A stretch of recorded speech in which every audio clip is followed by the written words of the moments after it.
There's a quiet magic that surrounds people who seem to attract abundance effortlessly. You've met them, the ones whose presence lights up a room, who move through life as though the world itself is conspiring in their favor. But that magic isn't luck. It isn't privilege. It's energy. Every thought, every emotion, every belief you hold radiates outward like light. And just as a magnet attracts what it is aligned to, your aura, the invisible field of your inner energy, draws to you experiences that match its frequency. Wealth, then, isn't something you chase. It's something you train yourself to attract. Let's explore 5 powerful ways to train your aura to attract wealth, not just in money, but in opportunity, peace, and purpose. There comes a moment, often quiet and unremarkable, when a person begins to suspect that what's been holding them back all along isn't the world, but the small, invisible sentences they keep repeating in their mind, the whispers of self-doubt, the hidden guilt tied to success, the subtle unease that rises whenever they imagine themselves wealthy. Most people never stop to question these murmurs. They mistake them for truth. Yet those thoughts are not truth. They are echoes of parents, teachers, friends, society itself, layered into us until we forget that they were never our own. If wealth could be planted like a seed, belief would be the soil it grows in. You can pour all the effort, time, and opportunity you like into your life, but if the soil is poisoned by fear or unworthiness, nothing will take root. That's why some people work tirelessly and never seem to move forward. They are trying to grow roses in gravel. Their outer effort is fierce, but their inner foundation is brittle. The aura, that subtle energy that radiates from your emotional and mental state, responds not to what you say you want, but to what you secretly believe you deserve.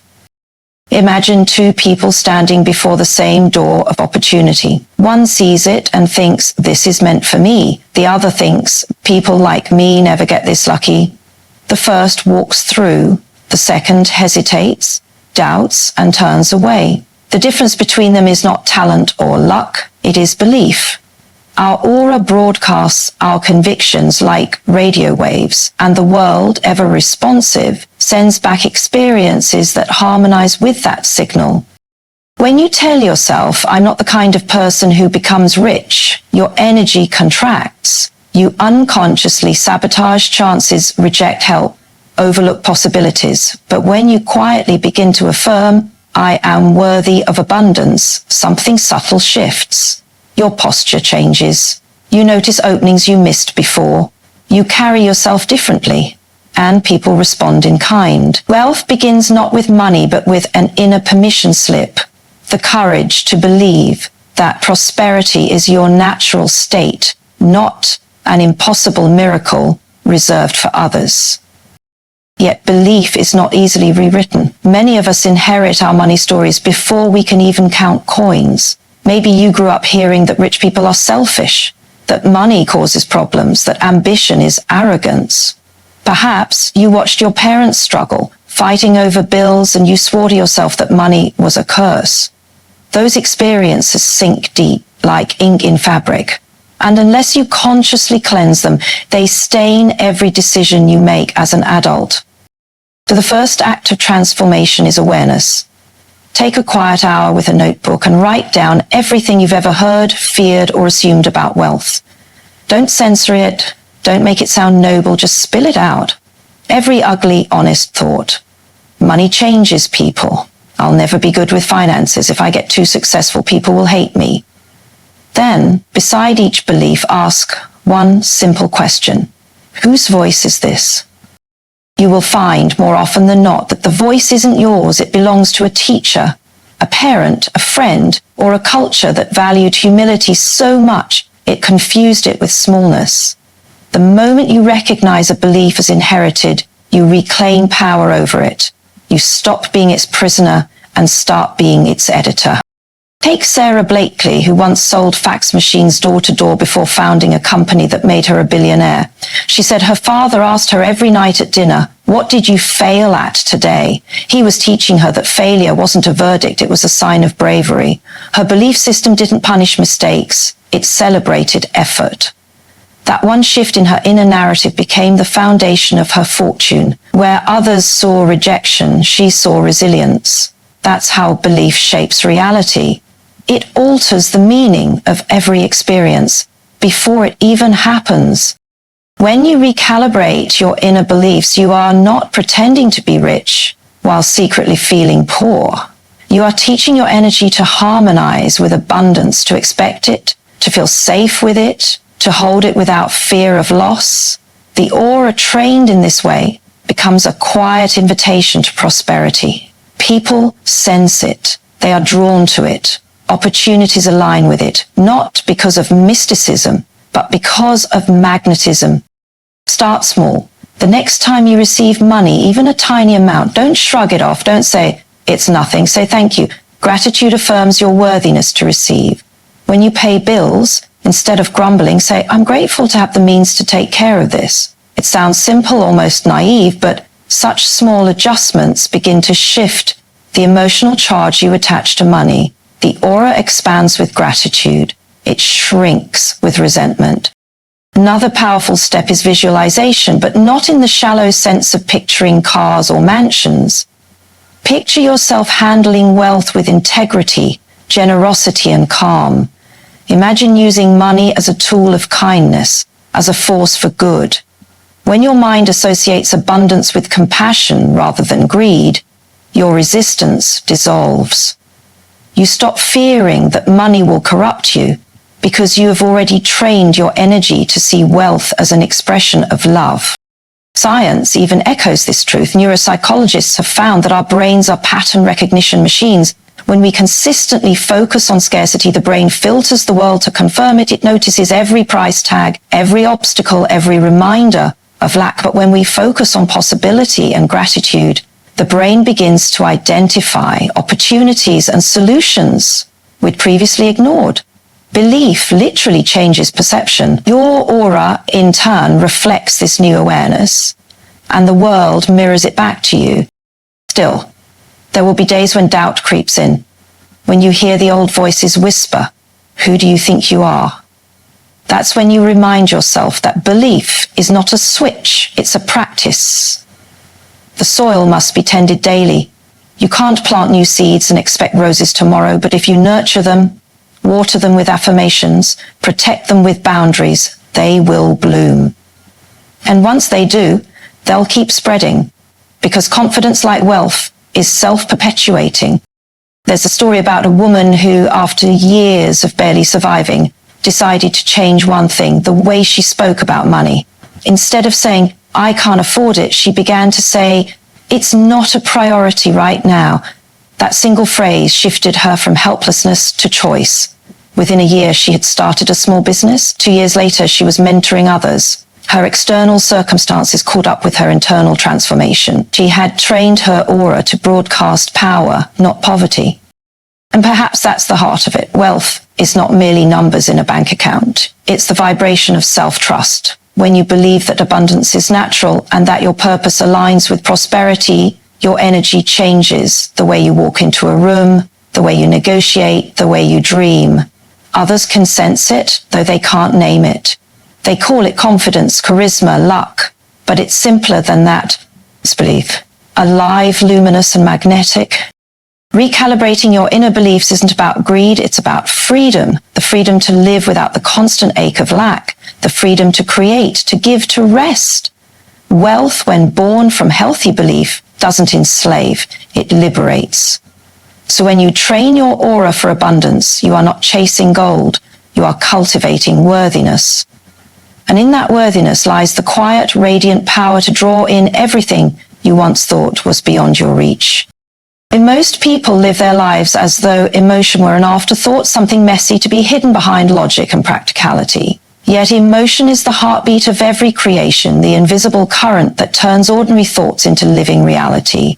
You can plan, strategize, and calculate every detail of success, But if your emotions resist what your mind desires, your energy becomes divided, and divided energy creates nothing. Emotion is not a weakness, it is your greatest creative force. To attract wealth, you must first feel wealthy, long before any evidence appears. It may sound like fantasy to feel something that hasn't yet happened, but this is how all transformation begins. Everything you now see around you, every building, every invention, every fortune, was once invisible, existing only as a feeling in someone's mind. Before there was the skyscraper, there was the excitement of possibility. Before there was the book, there was the pulse of inspiration. Emotion preceded vision, and vision gave emotion form. When you close your eyes and imagine the life you want, your mind paints pictures, but it is your emotion that gives those pictures color and texture. The mind can sketch an image of a successful life, but only emotion can breathe life into it. If the vision of wealth fills you with fear, anxiety, or guilt, then that is the message your aura carries outward. You cannot attract what you secretly fear. The energy that surrounds you is sensitive to your emotional truth, not your verbal declarations. You can say, I am abundant 100 times, but if your heart trembles with disbelief, your words become hollow. The universe, like a mirror, reflects not your sentences, but your vibration. Think of emotion as the atmosphere of your inner world. A stormy mind cannot see clearly, and a fearful heart cannot recognize opportunity. When your emotional climate is filled with gratitude, calm, and expectancy, the fog lifts. You begin to see the paths that were always there, but hidden by your own doubt. This is why people who genuinely expect good things to happen seem to get lucky. It isn't luck, it's emotional alignment. They have trained their aura to send a clear signal, I am ready, I am open, I am worthy. This alignment doesn't mean denying pain or pretending everything is perfect. It means choosing, even in difficulty, to return again and again to a higher emotional frequency. It means saying, yes, I am scared, but I choose hope. Yes, I failed, but I choose growth. Each time you do that, you strengthen your emotional muscle. You teach your aura to stay steady when the outer world shakes. Consider how an actor prepares for a role. They don't simply memorize lines, they inhabit emotion. They become the character from the inside out, and because they feel it deeply, the audience feels it too. The world responds to energy the same way. When you feel rich in spirit, calm in heart, and excited about possibility, your energy begins to speak a language that opportunity understands. People sense it in you. They trust you more. They want to collaborate, invest, and support you, often without knowing why. Science has begun to catch up with what ancient wisdom already knew. Neuroscientists studying visualization found that the brain doesn't distinguish much between imagined experiences and real ones. When Olympic athletes visualize a perfect performance, their brains fire the same neurons as when they actually compete. Emotion anchors that imagery in the nervous system. And in the same way, when you consistently imagine yourself living with abundance and feel the gratitude, freedom, and joy of it, your brain begins to rewire itself. You start to act differently, to notice patterns, to seize chances. Your aura projects readiness and the world responds. But emotional alignment is not just about joy, it's about coherence. Imagine an orchestra. If one instrument plays beautifully but another is out of tune, the music becomes dissonant. The same happens when your mind says, I want success, but your emotions fume with fear or resentment. To bring harmony, you must listen closely to your emotional instruments and retune them. Ask yourself, what emotion do I associate with wealth? If the answer is anxiety, you will sabotage abundance even as you chase it. If the answer is freedom or purpose, your energy will draw wealth effortlessly because it will finally feel safe to have it. One woman once told me she'd been trying for years to build her business but kept losing motivation. When we spoke, she realized that deep down, she associated success with loneliness. Her father had been successful but distant. To her, wealth meant isolation. Once she acknowledged this emotional link and replaced it with a new one, associating wealth with connection, service, and joy, her energy shifted. Within months, opportunities she had long pursued began to flow to her without strain. She hadn't changed her strategy, she had changed her emotional story. You can do the same. Begin by asking yourself each morning, how do I want to feel today? Not what do I want to achieve, but feel. If you want to feel abundant, act as though abundance already belongs to you. Walk into your day with gratitude, even for small comforts. The warmth of your coffee, the sunlight on your skin, the roof above your head. These moments are emotional deposits in your energetic bank account. Gratitude is the most magnetic currency in the universe. It tells your energy field, I am already blessed, and abundance loves to expand wherever it is appreciated. Of course, there will be moments when emotion resists vision, when you can't summon joy, when fear seems louder than faith. That's natural. The goal is not to suppress those feelings, but to guide them. Emotions are like waves. They only overwhelm you if you try to fight them. Instead, let them rise and fall, knowing they are temporary. Every time you choose calm in chaos, every time you return to gratitude after disappointment, you are strengthening your aura's resilience. You are proving that your energy can hold vision steady, even through storm. Sometimes emotional alignment requires forgiveness, not just of others, but of yourself. Many people carry shame from past financial mistakes, the debt they regret, the investment that failed, the job they lost. That shame binds the heart in scarcity. To align emotionally with wealth, you must loosen that grip. Speak kindly to yourself. Say, I did the best I could with what I knew. Emotional healing restores flow where guilt once created blockage. The aura becomes lighter, freer, more receptive. Think of your emotional energy as a garden. If you constantly feed it worry and frustration, weeds will take over. But if you water it with appreciation and calm assurance, you cultivate an atmosphere where wealth feels welcome. It's not magic. It's emotional hygiene. You are cleaning the inner lens through which you perceive reality. Eventually, this practice becomes second nature. You start noticing subtle miracles, how meetings go smoother, how people respond more warmly, how ideas arrive at the right moment. It's not coincidence, it's coherence. You have become emotionally synchronized with your vision, and your aura now transmits that harmony everywhere you go. It is often said that faith is seeing with the heart before the eyes can confirm it. That is the essence of aligning emotion with vision, feeling before seeing. You become the emotional equivalent of the life you desire long before the world mirrors it back. And then slowly, as though reality itself has been waiting for your permission, the outer world rearranges itself to match the world within. When you finally reach that point, when gratitude replaces fear and excitement replaces doubt, you will look back and realize that wealth didn't arrive one day like a gift.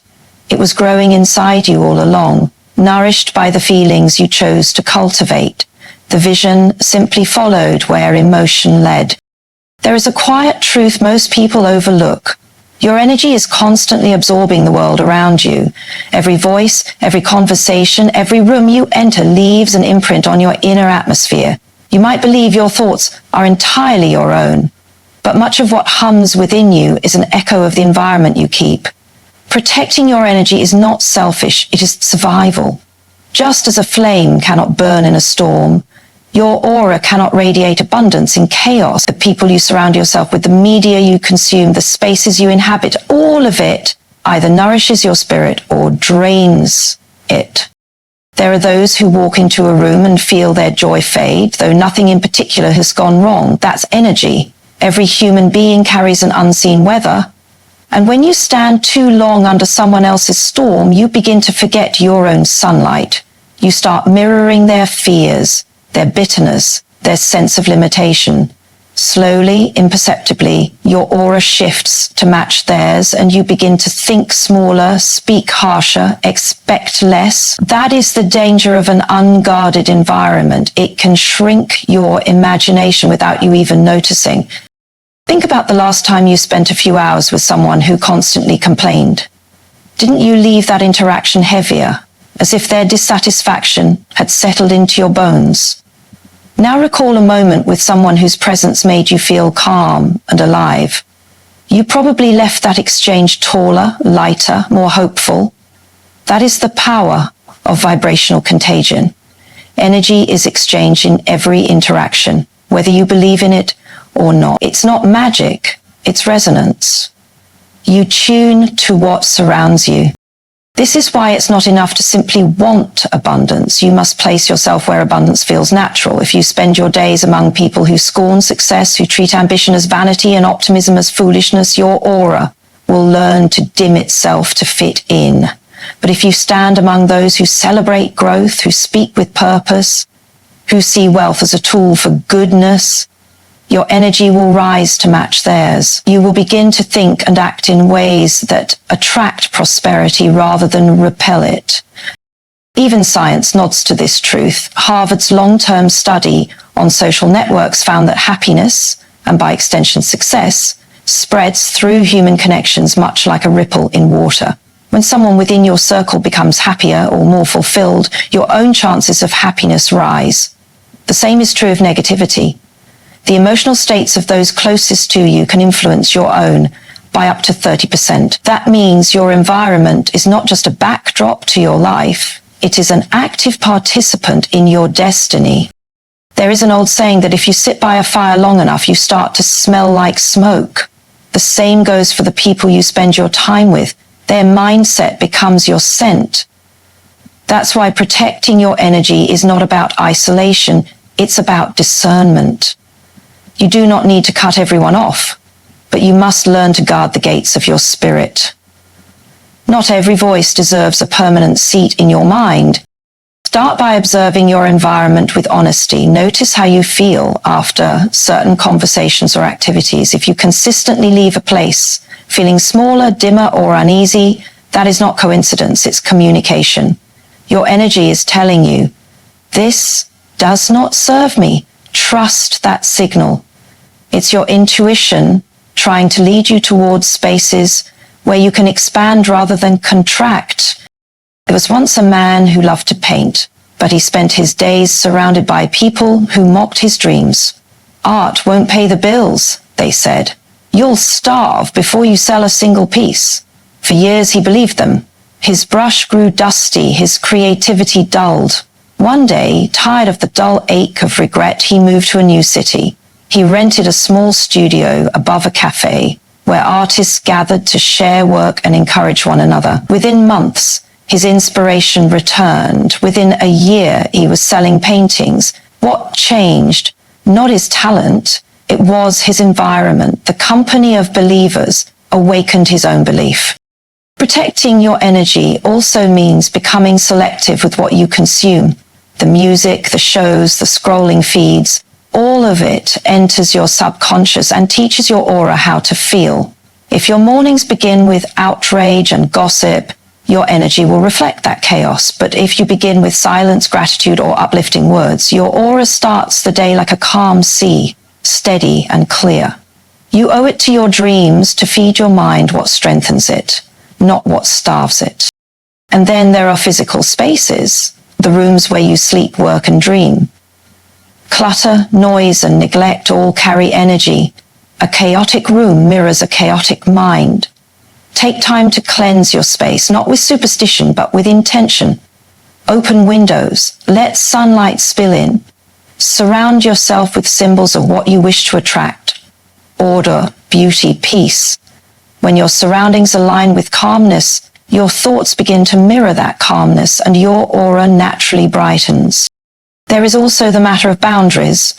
Many people exhaust their energy not because life is cruel, but because they say yes to everything. They give and give until there's nothing left to give from. Protecting your aura means recognizing that no is not rejection. It is protection.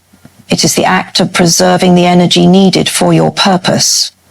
If your spirit is constantly depleted, you cannot be generous in any meaningful way. Guarding your energy allows you to give from overflow instead of emptiness. At times, this path will make you feel alone. When you start protecting your energy, some will call you distant or cold. They will not understand that you are not withdrawing, you are fortifying. You are creating a sacred space within yourself where peace, creativity, and abundance can thrive. The loneliness that comes from outgrowing old environments is not punishment, it's preparation. You are being shaped for the life you've asked for. There will always be moments when you must walk through places that drain you. A job, a family gathering, a public space you cannot avoid. When that happens, imagine your aura as light wrapping gently around you, filtering what enters. Breathe deeply. Hold a thought of gratitude or a word that centers you. You don't need to fight the darkness. You simply need to keep your flame steady. Protecting your energy also means protecting your inner dialogue. You are your own environment too. If your self-talk is filled with criticism and fear, you become your own source of depletion. Speak to yourself as you would to someone you love. You cannot nurture an aura of abundance on the diet of self-hatred. Choose thoughts that empower, words that heal. When you treat yourself with respect, the world begins to reflect that respect back to you. Eventually, as you strengthen your boundaries and purify your surroundings, you'll begin to notice something remarkable. Peace becomes your baseline. You'll feel it when you enter a room that doesn't match your frequency. The dissonance will be immediate, and rather than being pulled into it, you'll quietly step back, not out of pride, but out of wisdom. You will have learned that your energy is not infinite, and that where you place it determines what grows in your life. In time, your environment will start to mirror the quality of your energy rather than shape it. You will attract people who uplift rather than drain, spaces that nourish rather than exhaust, opportunities that align with who you've become. That is the reward of protecting your energy. It turns your life into a sanctuary where abundance feels safe to dwell. And from that sanctuary, your aura begins to glow with a quiet strength that no chaos can dim. There is a peculiar illusion that has deceived many who seek abundance. The belief that it arrives through wishing alone. They visualize, they speak affirmations, they dream grand dreams, yet their hands remain idle, waiting for the universe to perform miracles without their participation. But energy does not respect passivity. It responds to motion. It listens not to what you say, but to what you do. You cannot whisper, "I am abundant," while living in contradiction to it. True abundance, the kind that endures and multiplies, requires discipline, the sacred bridge between intention and manifestation.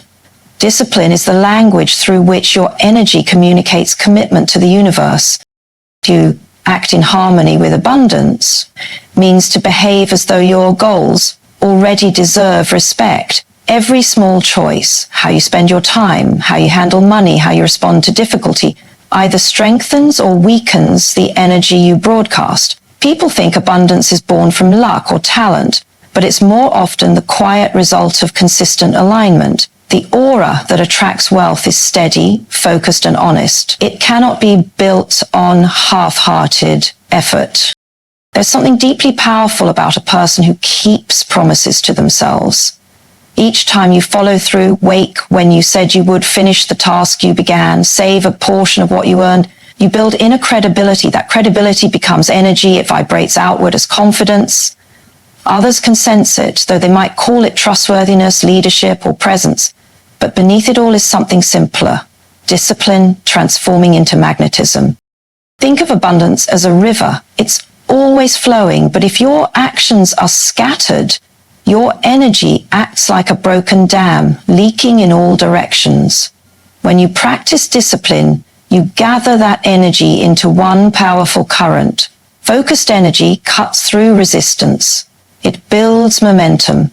It draws opportunities into its path because it is unwavering.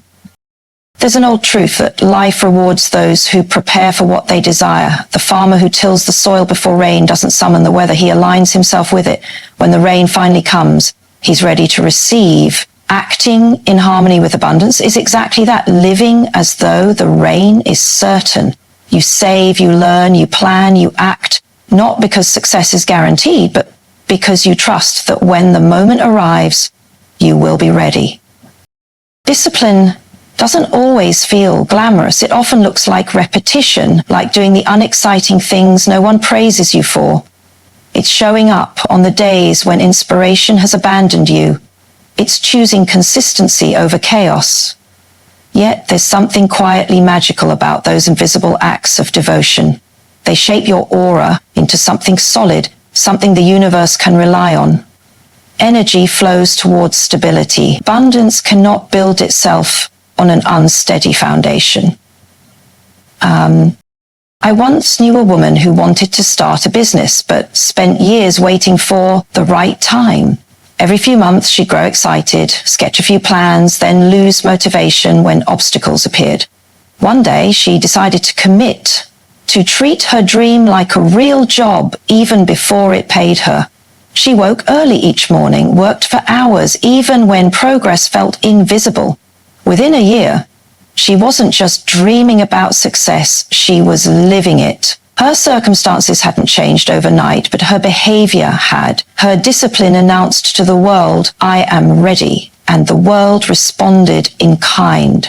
Acting in harmony with abundance also means learning to handle wealth, both real and symbolic, with respect. If you crave financial freedom but treat money carelessly, your energy speaks confusion. The universe doesn't send more to those who prove they cannot hold it. Discipline in how you manage what you already have, your time, your health, your relationships, is proof that you are prepared for more. Abundance thrives in responsibility.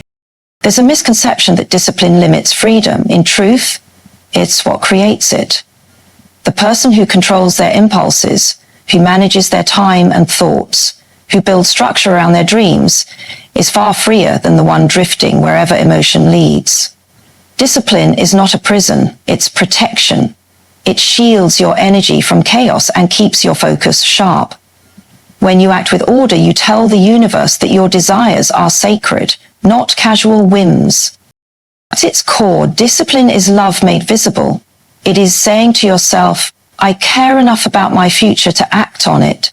Each disciplined act is a seed of respect for your dream, for your potential, for the abundance waiting to meet you halfway. Without that respect, even the greatest vision dissolves into fantasy. With it, even humble beginnings can turn to gold. The truth is, abundance is not impressed by talk. It is impressed by alignment.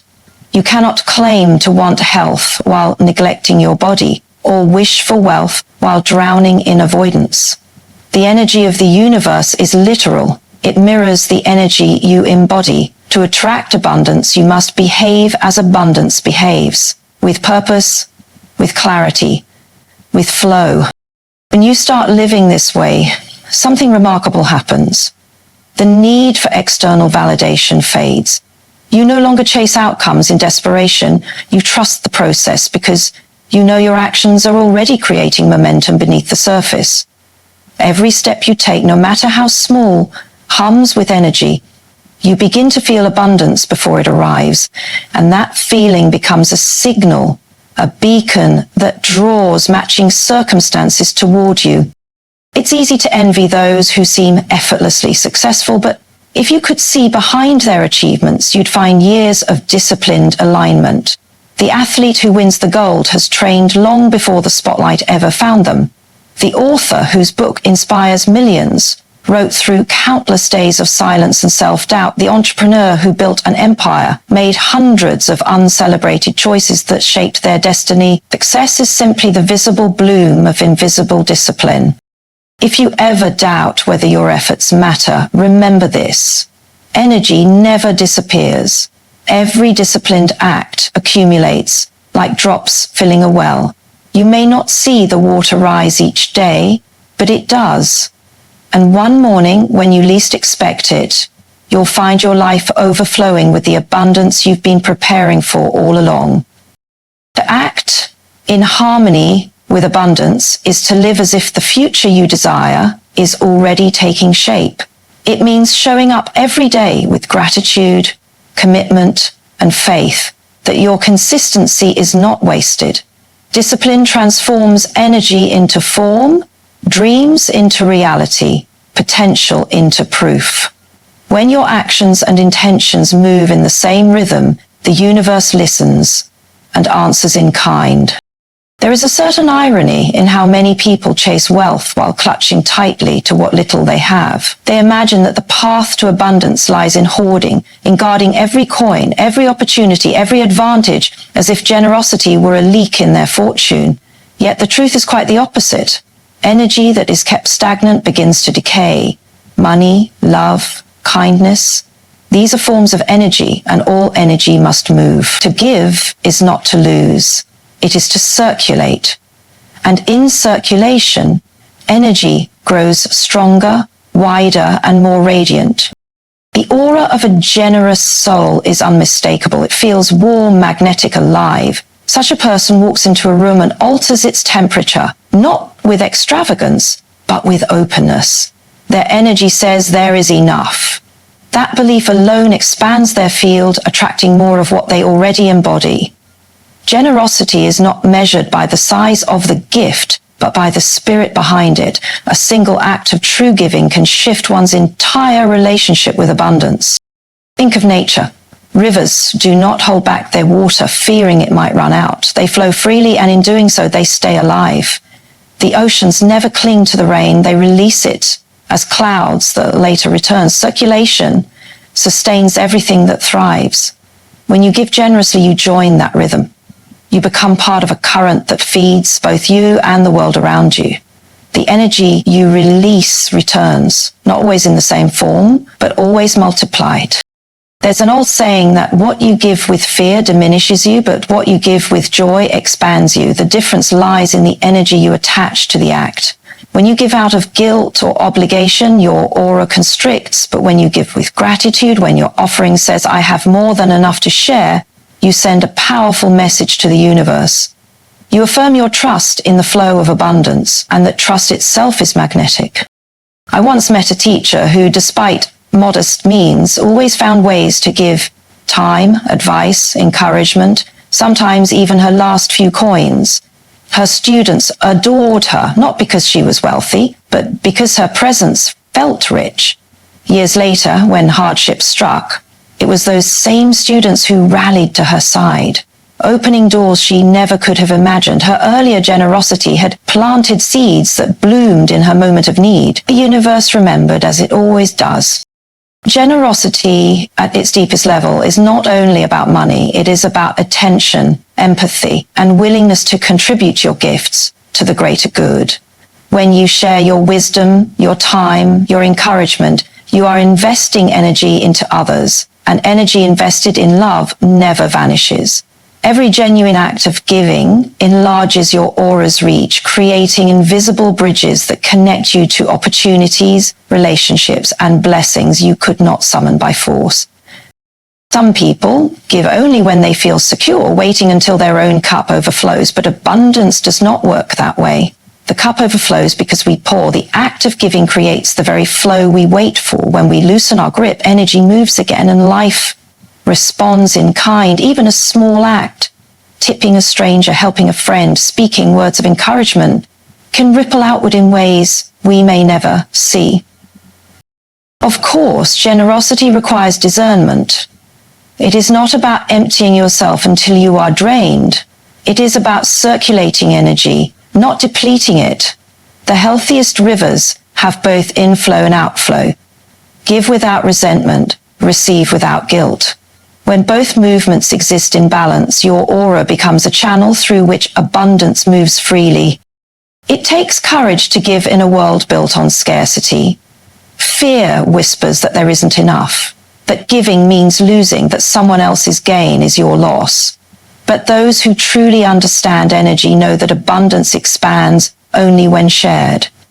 To withhold is to shrink your aura. To give is to let it breathe. Each act of generosity sends a silent signal into the universe. I am part of the flow, and the universe, recognizing its own language, responds by keeping the current alive within you. When we give, we affirm that we are not victims of lack, but creators of plenty. We step into partnership with life itself. Our aura brightens, our hearts lighten, and we begin to see wealth not as a possession to guard, but as a current to nurture. In the end, generosity is the purest form of self-trust, the knowing that what you send out will always find its way home, transformed, multiplied, and ready to flow again. Training your aura to attract wealth is not a mystical trick, it's a spiritual discipline. It's the art of aligning belief, emotion, environment, action, and generosity into one coherent vibration. You don't need to chase wealth. You need to become the kind of person wealth feels safe with. And when you do, when your aura glows with gratitude, purpose, and integrity, abundance won't just find you. It will stay with you.